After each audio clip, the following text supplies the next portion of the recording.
Detachment is going to be your number one key to success when you are shifting realities or shifting timelines or honestly manifesting anything. Because any manifestation, whether it is big or small, whether it is a cup of coffee or an entirely new career or an entirely new relationship, any one of these manifestations or changes in your life is essentially a shift to a new timeline or a new reality or a new state of consciousness. Because there are infinite timeline potentials available to you at any given moment, and you are constantly shifting through these different timeline potentials on a day-to-day basis or even a moment-to-moment basis. And Neville Goddard actually talks about this as well when he refers to different states of consciousness and the movement from one state of consciousness to another state of consciousness. According to Neville Goddard, states of consciousness refers to different levels of awareness within the mind which directly influence and create your external reality. Essentially, your perception of the world is determined by the state of consciousness you are currently inhabiting. And by actively managing your state of consciousness through focused imagination and feeling, you can manifest desired outcomes in your life. And so this is essentially the same as shifting timelines or shifting realities, because your state of consciousness is essentially a timeline or a reality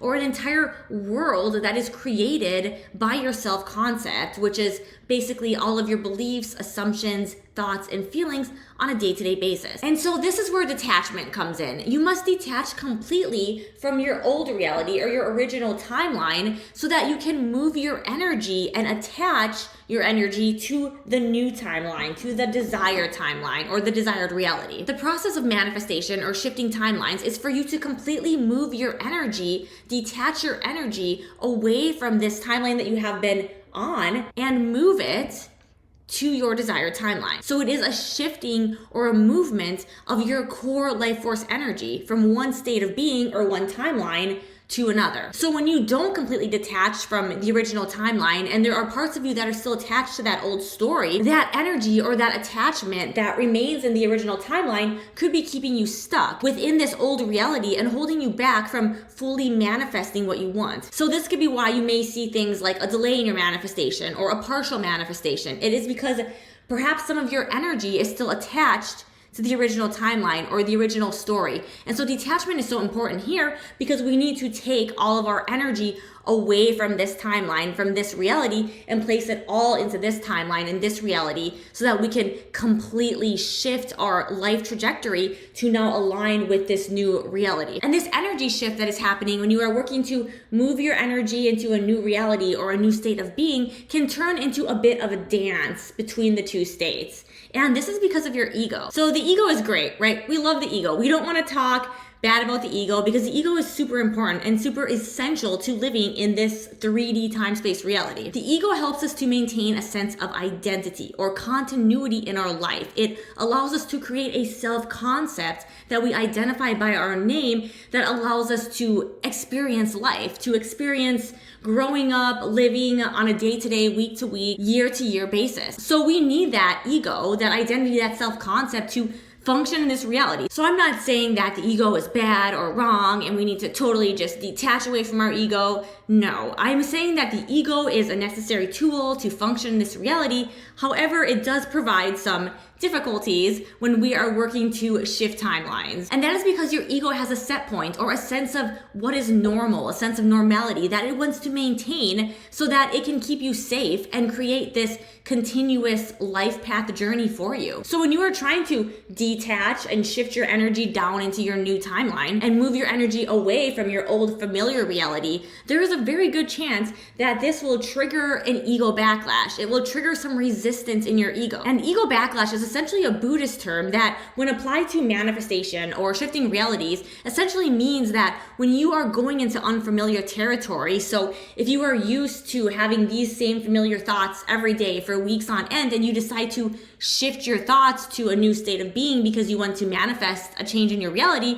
this change will trigger your ego set point and your ego will push back. It will resist this change by trying to draw you back into your old familiar way of being. So when you are shifting timelines and shifting realities and moving your energy into a new state of being, this is going to threaten your ego. And so your ego is going to try to revert you back to the old state because it wants to keep you safe. And so this is why when you are shifting timelines, it becomes a bit of a dance between the new state and the old state. And there's nothing wrong with this. This is totally normal and this is totally expected. And if you want to learn more about ego backlash and how to deal with an ego backlash state, I recently made a video where I talk a little bit more about what exactly ego backlash is, and I give you some step-by-step instructions on what you can do when you find yourself in one of these ego backlash states. And so I definitely recommend that you watch that video if you're doing a timeline shift or a reality shift and you're noticing some of that resistance coming up that seems to be constantly pulling you back to your old way of being, because I have been there for many years and it took me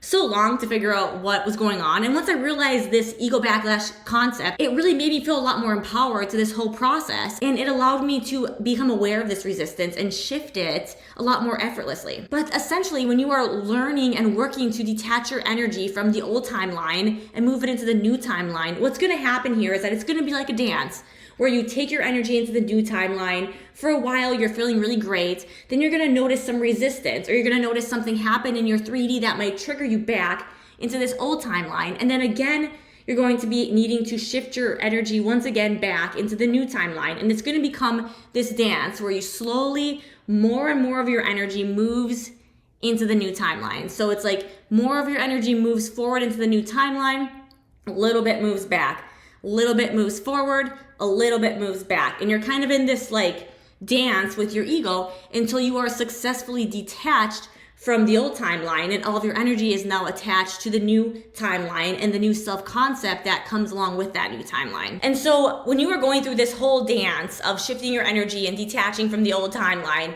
maintaining a sense of awareness is going to be critical to your success. You want to be aware as much as you can throughout the day of what state of consciousness or of what timeline or what reality you are embodying on a moment-to-moment basis. From manifesting your desires to shifting timelines to shifting realities, when it comes down to it, your ability to become aware, to expand your awareness and to expand your consciousness is going to make you so much more successful. And this is actually super interesting to me because the deeper I dive into all of these manifestation teachings and techniques and all of these reality shifting, timeline shifting teachings and techniques, it seems like they all come back to one thing, which is to expand your consciousness and to expand your awareness and to align with that core being consciousness within you, which Neville Goddard refers to as the I am consciousness. But it's that consciousness within you that is outside the realms of space and time, that is bigger than your identity. And when you tap into that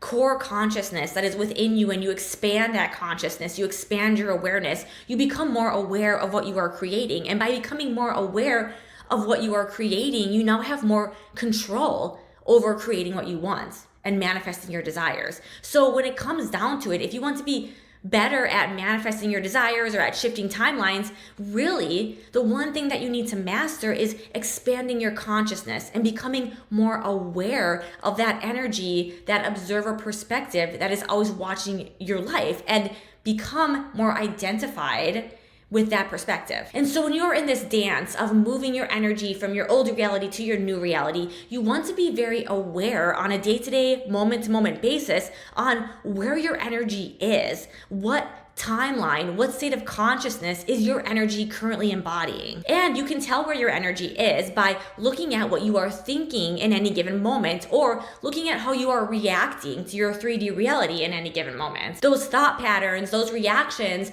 that are coming up into your consciousness as you go about your day-to-day life are key indicators of what state of consciousness or what timeline or reality you are embodying. Because each of these timelines, each of these realities or states of consciousness, they come with their own self-concept. So there is infinite potentials of versions of you within all of these different timelines and realities.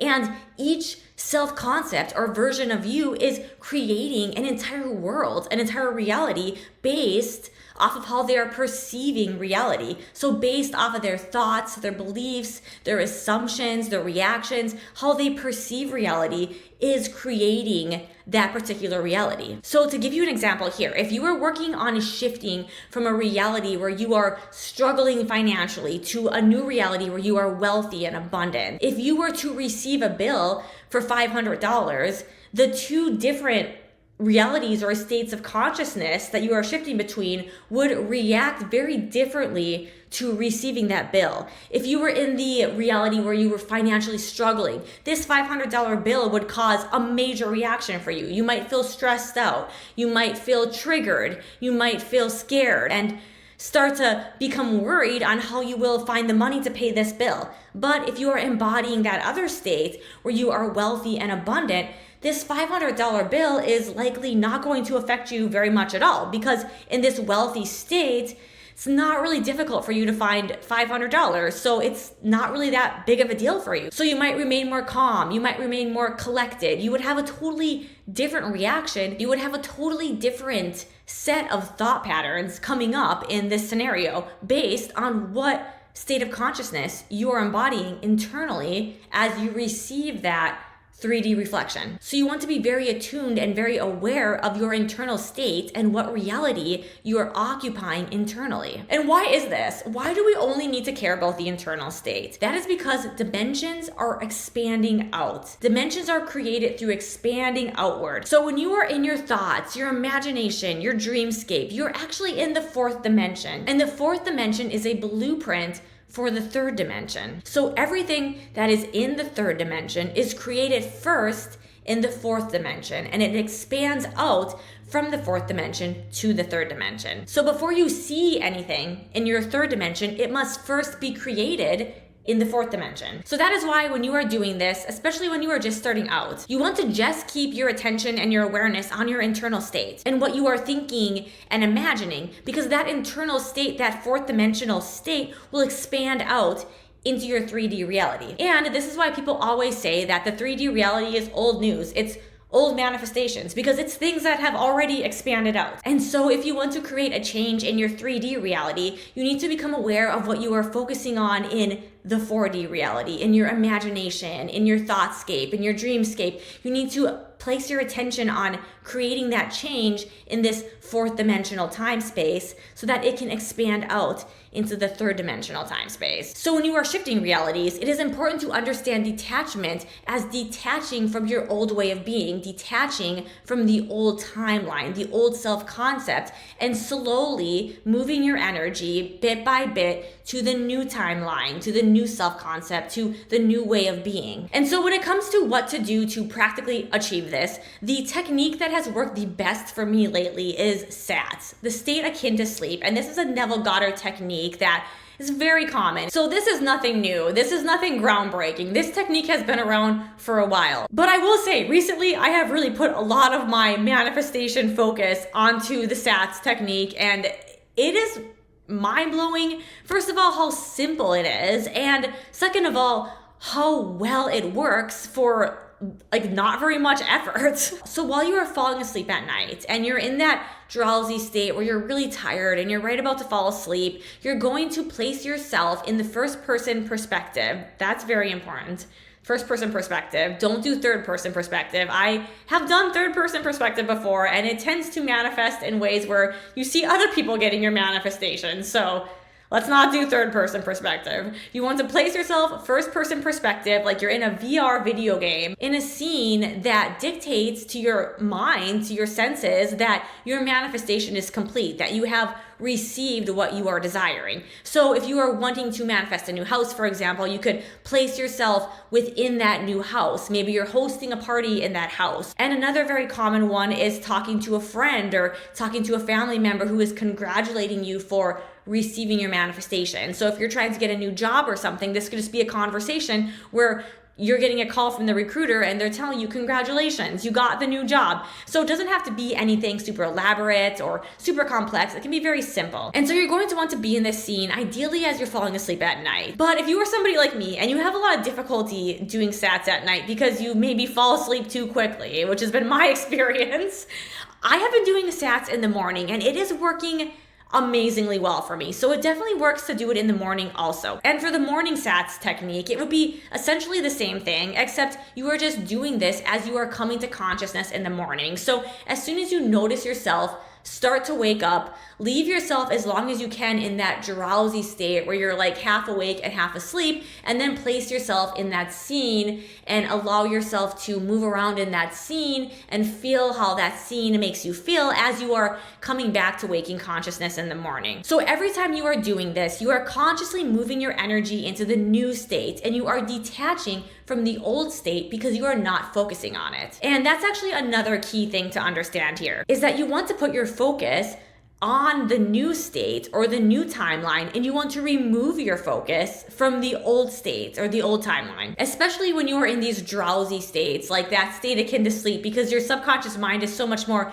impressionable in these states. So you want to make sure that your focus is on the state that you are moving into, and that you are taking your focus away from the state or the timeline that you don't want to be on. And if you want to start incorporating this practice into your morning routine, I definitely recommend that you watch the video I just recently made, my simple and fast manifestation morning routine, where I talk in more detail about this process, and I also discuss how I incorporate revision into my morning stats routine, which is a total game changer. And then of course, if you haven't already, I definitely recommend that you watch my video about ego backlash, because this information will come in so handy when you start to experience this phenomenon during your manifestation journey.